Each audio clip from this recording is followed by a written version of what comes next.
Subscribe to our channel by clicking the subscribe button. Click the bell button and enjoy the latest uploads from our channel.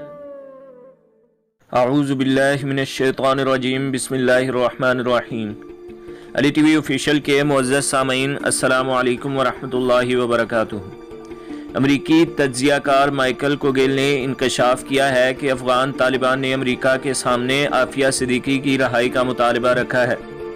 तफसीलात के मुताबिक अमरीकी दारुल हुकूमत Washington में आफिया सिद्दीकी पर लिखी गई किताब की तकरीब रोनुमाई हुई।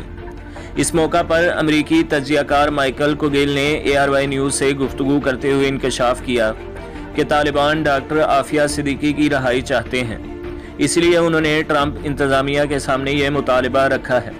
उन्होंने कहा कि शकील अफरीदी के बदले आफिया सिद्दीकी की रहाई का कोई इम्कान नहीं है। अलबत्ता अब अमरीका तालिबान मुज़ाकरात में आफिया सिद्दीकी की रहाई का मुतालबा भी शामिल हो जाएगा। ख्याल रहे कि फ़रीक़ैन ने इस मामले से मुतल्लिक़ तस्दीक नहीं की। ख्याल रहे कि आफिया सिद्दीकी की ज़िंदगी और ट्रायल पर लिखी जाने वाली किताब के मुसन्निफ़ दाऊद गज़नवी हैं। इस किताब में आफिया की पाकिस्तान में मौजूदगी से लेकर अमरीका में कैदोबंद की ज़िंदगी पर मुख्तसर दास्तान पेश की गई है। इस किताब की वाशिंगटन में तकरीब रोनुमाई भी हुई है। मुसन्निफ़ दाऊद गज़नवी का कहना था कि किताब लिखने का मकसद आफिया सिद्दीकी के मामले पर आगाही पैदा करना है। Barrister Daud Ghaznavi supreme court में आफिया सिद्दीकी के मुकदमे की पैरवी भी कर चुके हैं।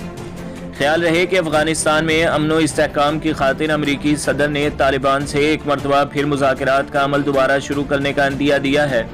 डोनाल्ड ट्रंप की जानिब से दोबारा मुज़ाकरात का इरादा तालिबान की कैद से अमरीकी और ऑस्ट्रेलियाई प्रोफेसर्स की रहाई के नतीजे में किया है। तो दोस्तों और भाइयों, हमारे चैनल को सब्सक्राइब कीजिए, वीडियो को लाइक कीजिए और बेल के आइकॉन को भी दबा दीजिए ताकि हर आने वाली जो वीडियो है वो आपको सबसे पहले मिलती रहे।